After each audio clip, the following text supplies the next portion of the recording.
Hello and thanks for joining us on Nationwide. I am Dennis Adegunloye. We'll begin on the business front, where Nigeria has been commended for efforts towards the promotion of open and accountable management of oil, gas and mineral resources. This is as the Extractive Industries Transparency Initiative, a global transparency body, scores Nigeria high during a working visit to Nigeria. Benny Adams reports. All eyes are on Nigeria, and issues of transparency and accountability are on the table. There should be absolutely no such barriers for any of the data that the EITI is producing or that is produced in the framework of the EITI process, such as the beneficial ownership information. Contrary to some opinions, the Global Extractive Transparency Body says Nigeria is not doing badly in areas of beneficial ownership disclosure, which reveals who owns what in the oil, gas and mining sector. This is in addition to efforts towards ensuring that revenue from the sector is used for national economic growth and poverty reduction, but found at a low level of stakeholder engagement through a board which stands dissolved as at today. There is a lot to celebrate from this report, and you can see that clearly here. Nigeria, we all have a strong foundation to build on. The way NATI has established itself as a mechanism for not just transparency, but also for accountability and for stakeholder engagement more generally. Immediately the report came out, we have developed a comprehensive response in terms of draft action plan to address areas of gaps in the industry, which we'll be discussing with the companies, civil society and government. Dr. Orji Ogbonnaya Orji promised the delegation of a better outing in the next assessment, which is scheduled for January 2026. In Abuja, Benny Adams, NTA News. Instilling ethical and moral values among the would-be leaders of tomorrow has been identified by the Independent Corrupt Practices and Other Related Offences Commission, ICPC, as one of the ways of bringing corruption to its knees in the country. To achieve this, the Commission has inaugurated and sensitized anti-corruption clubs from both public and private schools in the Federal Capital Territory. Aliu Tukurut reports.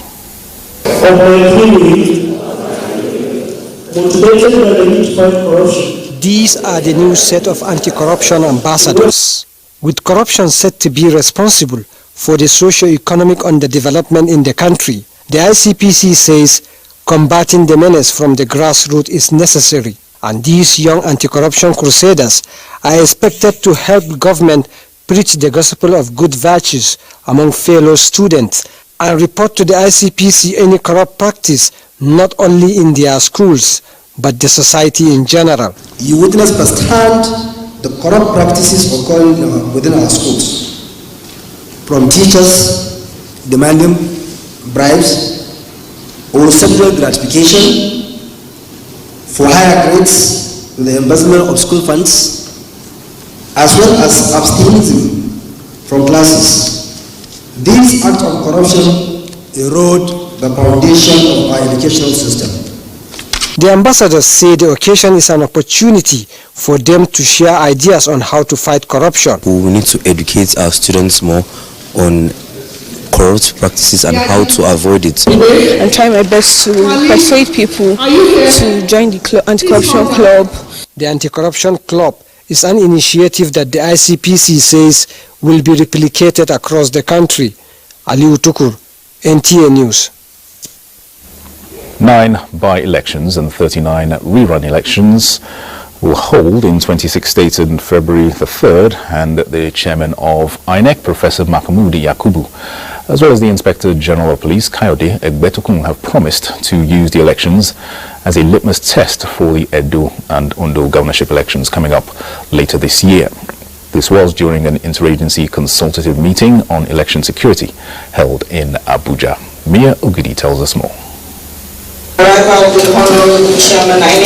When you see the top rank, you know the issue is of topmost concern. 9 by-elections, 39 rerun elections, scheduled for February 3rd, 2024. Death and resignation of candidates induced the by-elections, while court litigations arising from the 2023 general election responsible for the 39 rerun elections. They may not mean that much to many, but for those officiating, it is a great deal. A rerun election conducted in one polling unit or a handful of polling units can severely be disrupted by acts of thuggery, knowing fully well that these few locations will determine the outcome of the election. We have conducted threat analysis in all the 26 states where election is going to take place, and we are going to deploy according to the threat assessment. Strategic planning for post-election security is crucial in maintaining law and order, prevent post-election violence, and address any security challenge that may arise following the announcement of election results. General election is what many know, which comes once every 4 years. But for Mahmoud, elections in Nigeria is an unlimited move. Is that there is no election season in Nigeria any longer. Elections are held throughout the year between one general election and another, and this adds to the enormous pressure on both INEC and the security agencies. After the February polls, Edo and Ondo states will be on the watch and preparations on speed. Party primaries can sometimes be more acrimonious than general elections. Therefore, as we prepare for the by-elections and the run elections, we should equally be prepared for the 2 major elections later this year in Edo and Ondo states. Edo governorship poll scheduled for September 21st, Ondo November 16th. Mayor Ogidi, NTA News. Let's head to Ogun State, where over 2/3 of the majority of members of the Ogun State House of Assembly have impeached the Speaker of the House, Olakunle Oluomo, and elected Oludaisi Elemide as the new Speaker. Yemi Dalemo reports that the former Speaker was impeached over allegations of gross financial misconduct, among others. The State House of Assembly will resume for plenary for the second sitting in the year 2024, were expected to come into the plenary and sit down and continue with their legislative business. But suddenly, in a twist of events, we started seeing a member holding the mace, while some others took turn to man 2 entrances, preventing security agents from gaining entrance. 15 out of the 18 members who signed for the impeachment of Olakunle Oluomo attended the plenary. Adegoke Adeyoju, representing APC, Yewa North 1, moved the motion for the Speaker's impeachment and was seconded by Ademola Adeniran, representing Shagamu 2, both members of the ruling APC. After his election, the new Speaker was sworn in by the Clerk of the House. Members have elected me as their new Speaker. Oluomo will go everywhere. He will come to us as members and tell us governor has not approved any money. Governor has not been giving us any money, that we should manage things. We keep managing. We later found out that governor has been giving us money. He takes memo to the governor, he takes everything to the governor, he gets money, he comes back to siphon all our money. It is no issue. We put him there and we decided to change him. It is very easy. We don't have issue. Members are very calm and bounded in unity. A change in leadership of the House resulted in mild chaos at the Assembly complex but was curtailed by security operatives in Abeokuta. Yemi Dalemo, NTA News. All right, so let's now head to Jos Network sector where Felicia is standing by. Hello, Felicia.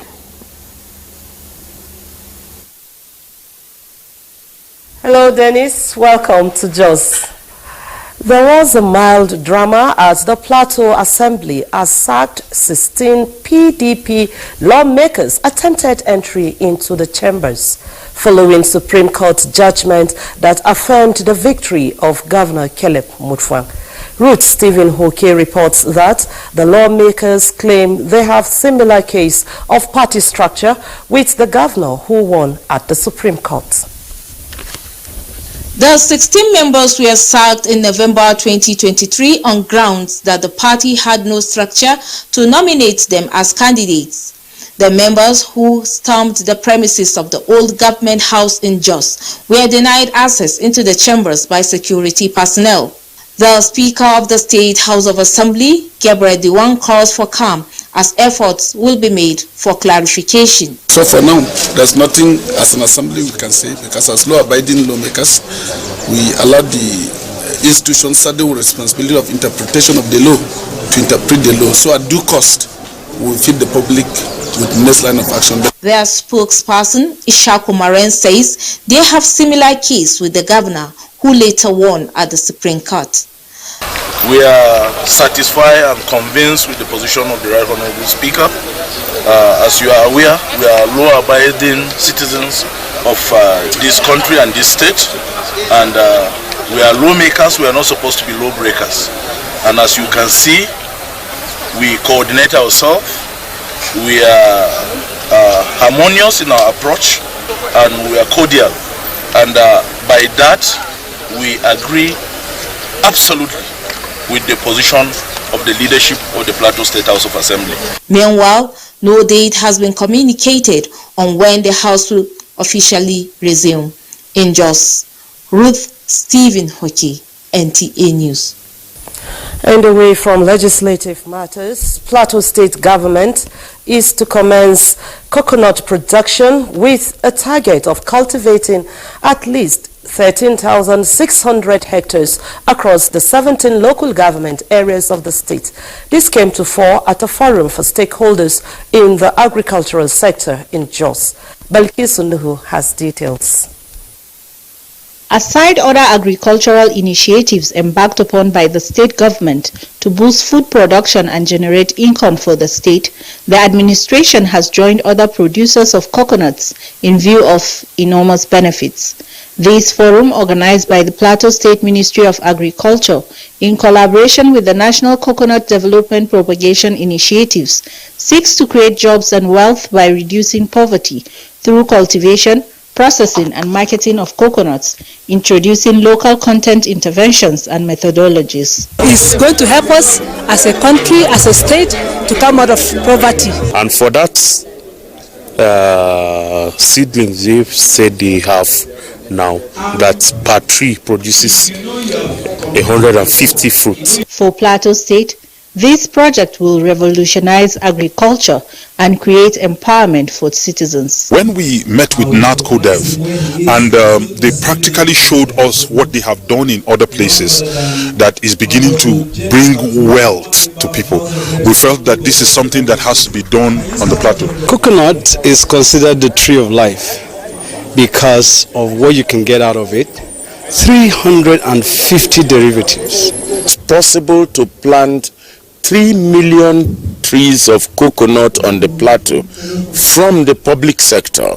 And as I speak with you, there are private sectors here that have given us 20,000 hectares.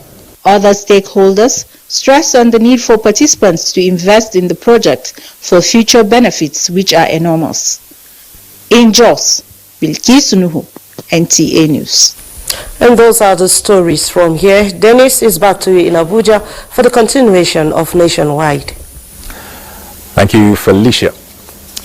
Governor Nasir Idris of Kebbi State says it is time to leave behind all political differences and join hands to move the state forward and contribute one's quota to national development. He made the appeal at an APC rally to celebrate his victory at the Supreme Court. Abdul Jalil Mohammed Bawa reports that supporters of the All Progressives Congress from the 21 local government areas of Kebbi State attended the rally. The rally was culminated at Haliru Abdu Stadium, where Governor Nasir Idris was emphatic about moving the state forward. Although the process has been set in motion, he is of the idea that the more hands are joined together to achieve a cause, the better for everyone. This administration is for the people of Kebbi State, and the developmental project we started is just the beginning. You should expect more from us. We, the local government chairman, can testify to that. The few months this administration has been in power, numerous projects were executed. Governor Idris reaffirmed his commitment to sustain the implementation of developmental projects already started by his administration spread across the 21 local government areas of the state. The rally, which was at the instance of the APC in Kebbi State, began from Sir Ahmadu Bello International Airport, Birnin Kebbi, through the major street of Birnin Kebbi and culminated at the stadium. In Birnin Kebbi, Abdul Jalil Mohammed Bawa, NTA News. Now, a renewed and strategic emphasis on value-based leadership across all spheres is required to fast-track Nigeria and indeed Africa's socio-economic transformation. Former head of state, General Yakubu Gowon, stated this when he led a delegation of the African Biblical Leadership Initiative to the office of Nigeria's First Lady Oluremi Tinubu at the Villa. State House correspondent Adeni Taiwo reports.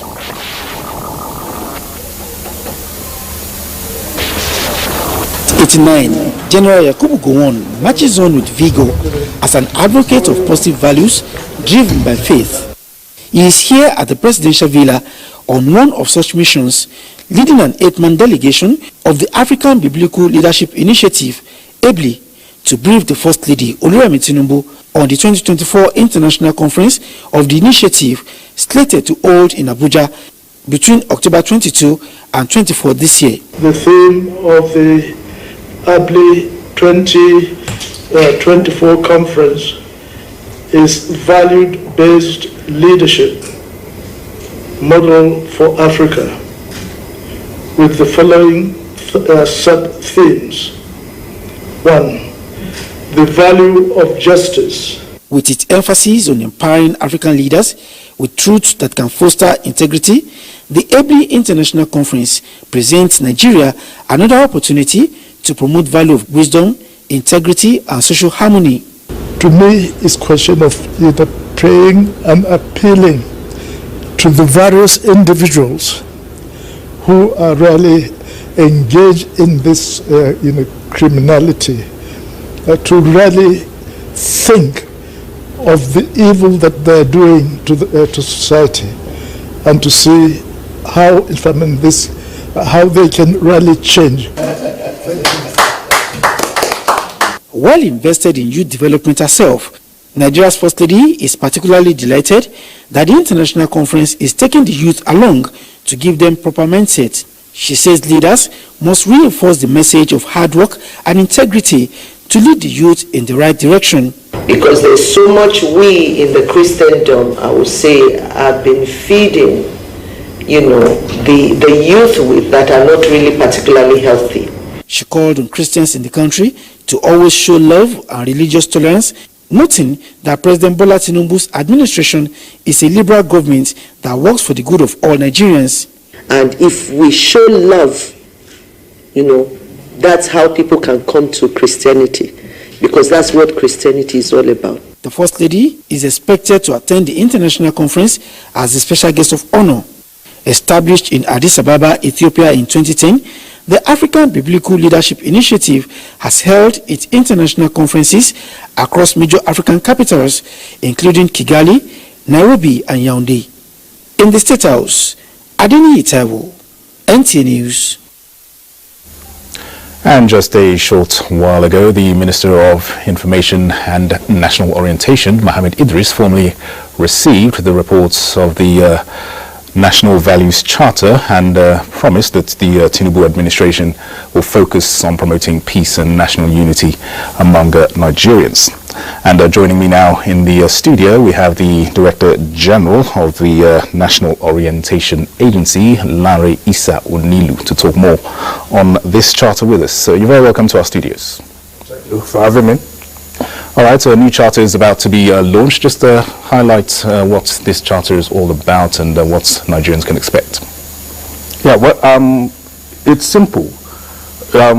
This country has been in existence for over 6 decades, but as of today, it is difficult to actually define the personality of the Nigerian man.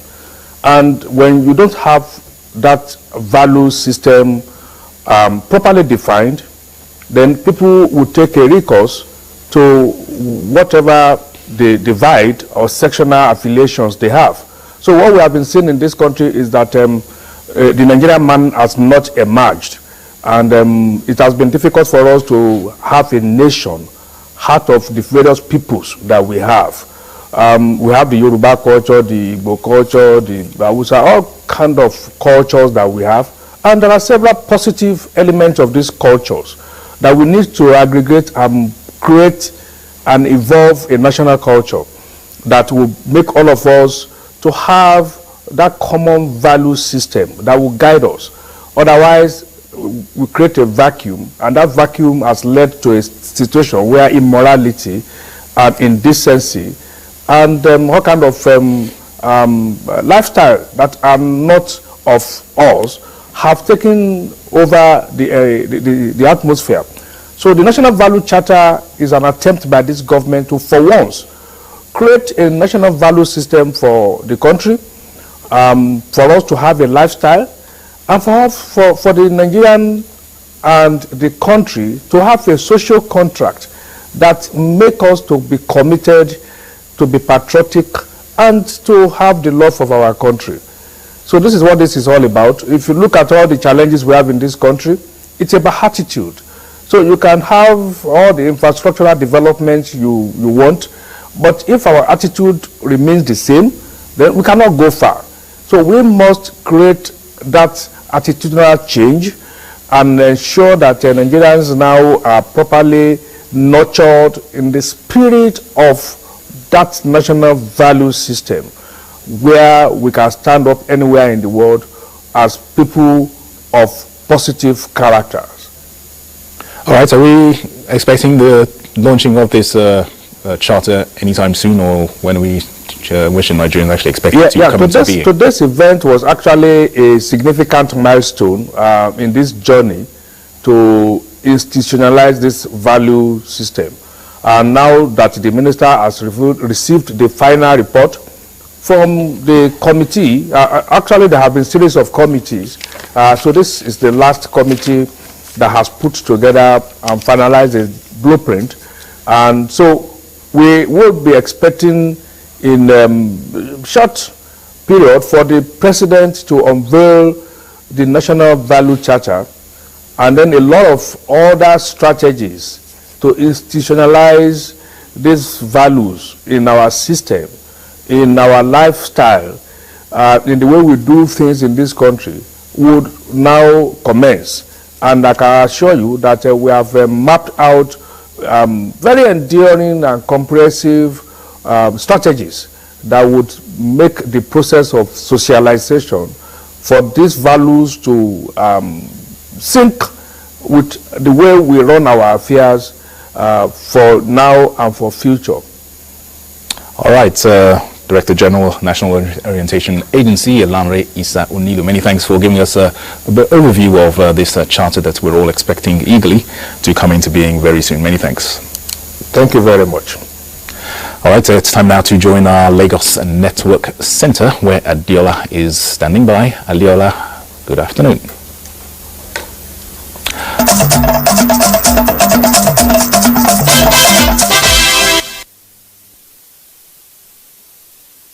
Thank you for joining us in Lagos.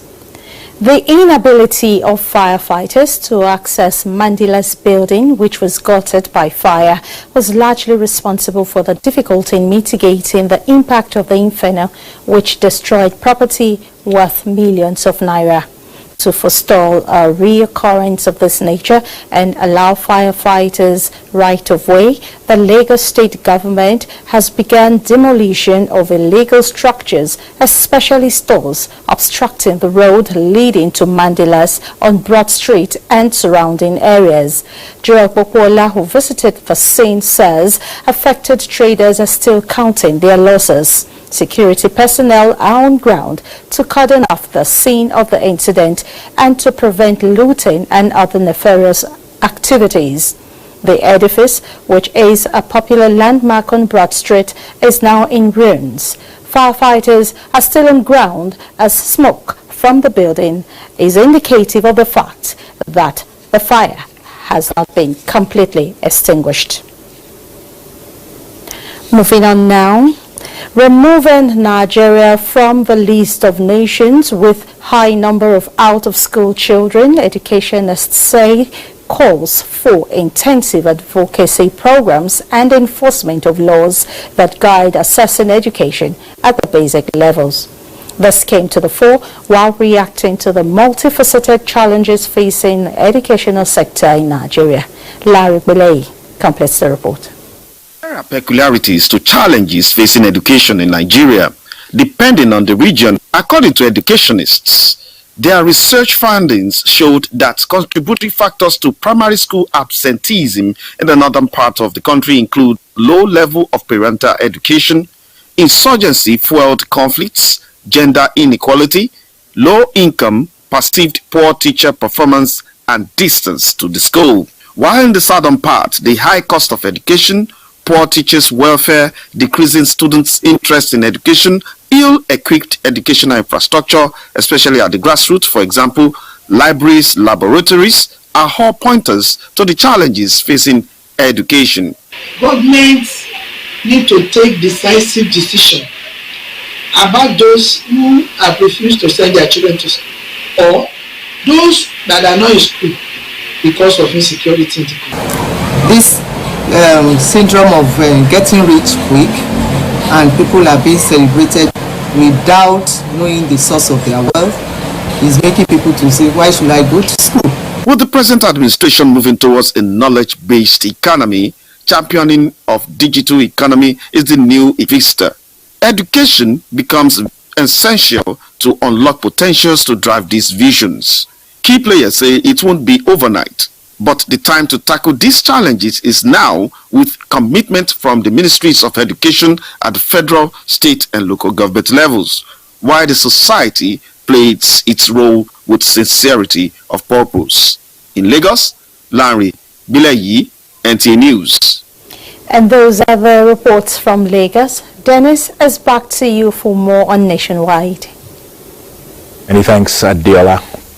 Now, given the rising cases of landmine explosions on some major highways in Borno State, the government has called on security agencies to launch an investigation. Governor Babagana Umar Zulum made the call while briefing newsmen during a resettlement exercise in Lukumani in Ngala local government area. Mohammed Goni reports. Although successes are being recorded in the counter-insurgency operations across the northeast, incidences of landmine explosions on highway are in the increase, resulting in loss of lives. Mapa Dikwangala Road has in recent times witnessed explosions that claim scores of lives, even as the state government is planning to open up more roads hitherto closed due to security reasons and resettle more displaced communities along Dikwa-Marche axis. Governor Zilimbi State 50 Task Force Battalion in Marche, where he applauded the personnel for the improved security in the area and used the opportunity to intimate the military on the planned reopening of Marche Maiduguri and Marche Mongoros for daily movement, as well as resettlement of Ala, Garade and Kaje community in Marche local government area, and sought the support of the military. What has been happening in recent time is mind-boggling. And therefore, I'm calling upon the Nigerian military, the Nigerian army, to work hard and identify the culprits wherever they are. During the visit, the governor also addressed troops where he commended them for their sacrifice to rid the state of terrorism and proceeded to inspect Ala, a ravaged community, for resettlement. The governor also addressed people of Marte where he intimated them on government's plan to resettle more communities and resuscitate irrigation in the area. In Maiduguri, Mahmoud Goni, NTA News. Now, despite federal government's innovative efforts to provide affordable housing for Nigerians, a notable number of units within a federal housing estate in Osun State remain unoccupied, raising concern about the utilization of these places in the midst of the housing deficit in the country. Femi Afayogun has a situation report. The local government area of Osun State was designed to cater for the housing needs of Nigerians, particularly civil servants, offering modern amenities in a conducive living environment. The first phase of the project was completed in the year 2022. However, recent findings indicate that a significant portion of the constructed units is still vacant, prompting questions about the reasons behind the slow uptake. So I think they need to sensitize the civil servants so that they can know of at least know about the houses, know their locations, and probably know the mode of payment, the mode of acquiring. So if there's a way the housing scheme is structured in a way that it will be easier for we civil servants to pay, I think that would be better. I think the federal government and the people in charge need to sensitize the workforce on how to go about it. Because when you look at the work, many of us as a civil servant, we don't even know how to go about it. Community leaders and housing advocates called on government to expedite the allocation process and address any impediments that may be hindering Nigerians from purchasing these available houses. In Osogbo, Femi Afayogun, NTA News. Now, despite federal government's efforts at providing affordable housing for Nigerians, some of these houses, as we've seen in that report, remain unoccupied. Now, let's join Femi Afayogun, who is live with us in Osogbo, to give us more details. Femi, tell us the implication of this current state of affairs over there in Osogbo. Dennis, thank you. With the growing population of Nigeria, the federal government in the year 2016 inaugurated the housing program across the country. Osun State is part of the states that was completed out of the 36 across the country. The first phase of the project in Osun State, with 72 units of housing comprising of 2-bedroom, 3-bedroom bungalows, was among the first in the country. The housing estate, not up to a minute walk from Bogon or Osogbo Road, and like a 3-minute drive from the state secretariat here in Osogbo. It covers the construction process, and the inauguration of this place took a short while, and it is surprising that after the commissioning of the project, many houses are still not occupied up to this present moment. All right, Femi, it is said that the rural-urban factor is playing into this, as well as this issue of low purchasing power on the part of many Nigerians. What can you say about these aspects where you are? What with my interaction with civil servants, I noticed that many of them are not aware of the housing program. I think government agencies need to come out more to sensitize workers on the gains of these housing programs. Those who can pay for a span number of years to access this program, they need to be sensitized on the gains, on what they stand to gain from the housing scheme. Right, Femi, there in Osogbo, many thanks for giving us the general overview of the issue where you are coming from. Thank you very much. Now, given time and sustained implementation, the reforms embarked upon by the federal government will bring about positive transformation to the country. Former Minister of Information and National Orientation, Professor Jerry Gana, stated this in an interview with State House correspondents while on a courtesy visit to Nigeria's First Lady, Oluremi Tinubu. Professor Gana describes efforts by the current administration to rebuild the country as fundamental.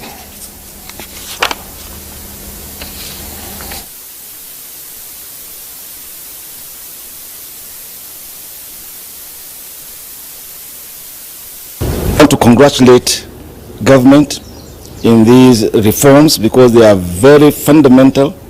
They touch the basic issues of society, and if we sustain it, there will be a transformation. So we support these programs that should be sustained. And those who are giving Nigeria a bad name should think again, because you carry them nowhere. Former Minister of Information and National Orientation, Professor Jerry Gana. Now, the Federal Capital Territory Administration has raised concern over the re-emergence of Lassa fever, confirming 2 out of 4 suspected cases in the FCT. Mandate Secretary, FCT Health Services and Environment, Dr. Ade Dolakbo Fashawe, disclosed this in a media briefing on the update of the disease in Abuja. Sandra Akeme brings us details. Giving a national update on Lassa fever, one of the viral hemorrhagic diseases caused by the Lassa virus, Dr. Ade Dolakbo Fashawe said Nigeria is fast becoming endemic, with hotspot states, including Edo, Ondo, and Delta states, recorded cumulatively 486 suspected cases and confirmed 134 cases, with 21 deaths given a case fatality rate of 15.7%. The alert regarding the outbreak of Lassa fever, according to the Mandate Secretary, was raised by a clinician at Bury General Hospital, where a rapid response team was mobilized to investigate into the cases reported of 2 infected persons aged 14 months and 13 years. Based on a high index of suspicion from the case history and from the fact that their mother had died from a hemorrhagic fever and confirmed as a Lassa fever case, we immediately swung into action and the public health response commenced. The response includes daily monitoring of the symptoms of the other children who had come in contact with the mother. The drugs are not available even in the private sector. It's only available in designated health facilities. She revealed that another positive case was reported by clinicians at the Abuja University Teaching Hospital, with the patient currently receiving medical attention. Because of our proactiveness, not waiting for it to happen, we are able to nip it in the bud by having only 2 cases so far, and we have not reported any death in the FCT. The Mandate Secretary appealed to residents to desist from exposing their food to the reach of rats and to also cultivate the habit of reporting strange symptoms to the nearest health centers. In Abuja, Sandra Akeme, NTA News. Let's now join Salamatu at our Kaduna Network Center. Salamatu, it's over to you. Good evening, Dennis. I'm glad to have you join us here in Kaduna. The construction of free mass housing units for the poor and less privileged in Kaduna by Qatar Charity Foundation has reached appreciable progress. Muhammad Umar Ajingi reports that about 50 units of these houses at Millennium City, Kaduna, are almost complete. The groundbreaking ceremony, the construction of the mass housing units here at Millennium City is gradually progressing, with some of the structures, including units of 2-bedroom flats, school, hospital, mosques, and a skill acquisition center almost completed. This effort is by Qatar Charity Foundation, and this is the biggest project they are doing in Nigeria, and I want to thank them because it's a grant. Apart from this very important project they are building here in Kaduna, They are also working with the Kaduna State government to support us in terms of healthcare. They are going to give grants for our small businesses, particularly the opens who have businesses numbering about 5,000. Apart from this intervention by Qatar Charity Foundation, the state is hoping to get another support from Kuwait. Similar projects are also ongoing with the support of Kuwait Fund toward reducing out-of-school children in Kaduna State. Kaduna State will also be the first state in the whole of Nigeria to benefit from the Kuwait Fund intervention to help us in addressing the problem of out-of-school children. So we are talking with governments, development partners. The poor and the less privileged in Kaduna State are expected to occupy these houses soon as the contractors hasten up to complete the project. In Kaduna, I am Muhammad Murajingi, NTA News. The People's Democratic Party governorship candidate in the last election in Kaduna State, Isa Ashiru Kudan, has pleaded to close rank with Governor Obasani to move the state forward. He started this during a press briefing in Kaduna. Adamu Sunday has the details. While appreciating the people of Kaduna State for their support before and after the 2023 gubernatorial elections, Isa Ashiru appealed to his supporters to remain calm, peaceful, law-abiding, and accept the outcome of the Supreme Court judgment in good faith. We are talking of Kaduna State, not Honorable Ashiru or Senator Obasani, and inshallah we'll work together as partners in progress for the peaceful coexistence of our state and Nigeria in general. He says the judgment of the court won't deter him from contesting in future elections if the people of Kaduna State still want him to serve. We have to go back and embark on mass mobilization and sensitization to educate our electorate, and let's see how we can get things right. He emphasized that the PDP will resist any attempt by individuals or group to appoint party delegates through the back door without following due process in the forthcoming Congress. He enjoined the electorate to vote the PDP in the upcoming by and rerun elections in the state. In Kaduna, Adamu Sunday, NTA News. Adamu Sunday's report completes our package from Kaduna, and Enugu will continue on Nationwide shortly after this timeout. Please stay tuned.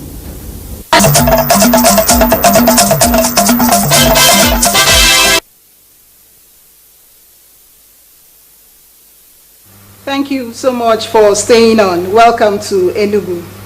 The Enugu State Government and an investment company have signed a deal for the establishment of a film and sports city in the state called the 042 Arena and Entertainment Park. Chika Ugu reports that the multi-million-dollar deal is expected to grow the economy and gainfully engage youths in the southeast region. The importance of sports and entertainment to the development of any nation saw to the signing of the joint venture agreements.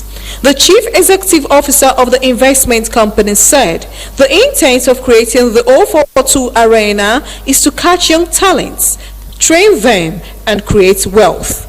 He also hinted that plans are on the way to develop an animation industry worth millions of dollars in the state. We are going to be working together with the state government to craft out a plan based on the intelligence we get around the opportunities that lie in here. Will help foster development within the domestic market here in Enugu and the associating region. And on the basis of that, grow both industries. The governor, who acknowledged that the investment deal is in line with his administration's vision of making Enugu State attractive to investors, promised to not only provide a conducive environment for the realization of the projects, but will also go a step further to de-risk investment flow. This would essentially be an opportunity to have purpose-built a city where you can have an arena for sports and also studios for entertainment. The concept of the 042 Arena and Entertainment Park is to develop a multi-purpose education and entertainment facility that caters for the training and development needs of athletes as well as the entertainment industry. In Enugu, Chika Ugu, NTA News. 6 persons have been arrested and equipment confiscated by the state government following a tip-off on alleged illegal mining activities at some sites in Enugu State. Susan Eze reports. This is the amount of coal illegal miners are cutting away in the Enugu State.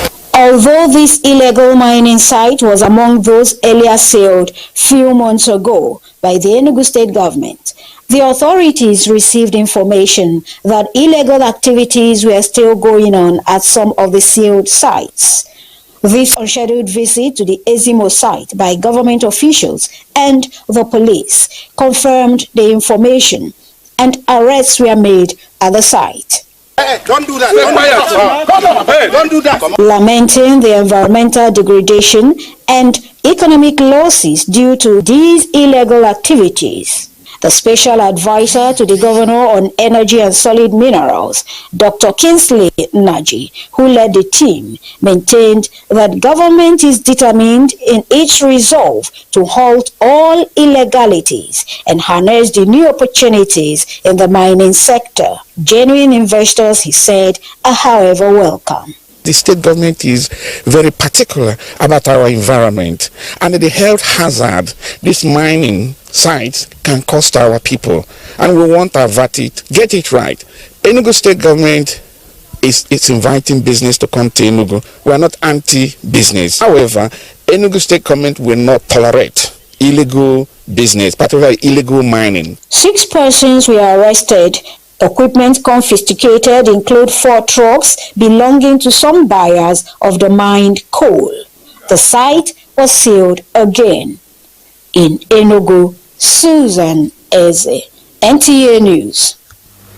And those are the stories from Enugu. We will now rejoin Dennis in Abuja for the continuation nationwide.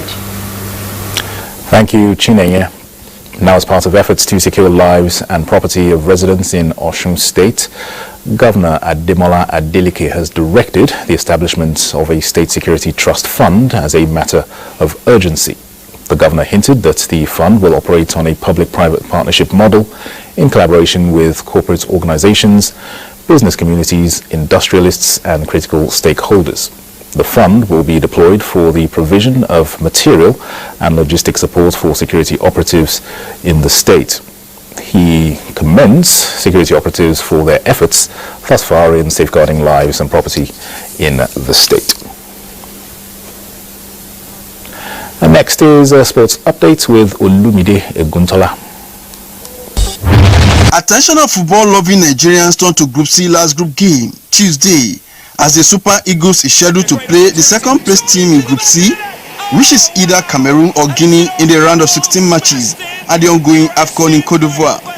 Analysts who described Eagles' last group game as fair performance want the team to work on converting chances to goal. We can only hope that the next stage, Pasero will be able to at least gel better in the knockout stage. But if they are going to play the same way, I doubt if we are going to progress any further in this tournament. Cameroon needs an outright win against Gambia to keep hope alive at the tournament, while group leader Senegal with 6 points will play second-place Guinea for formality's sake.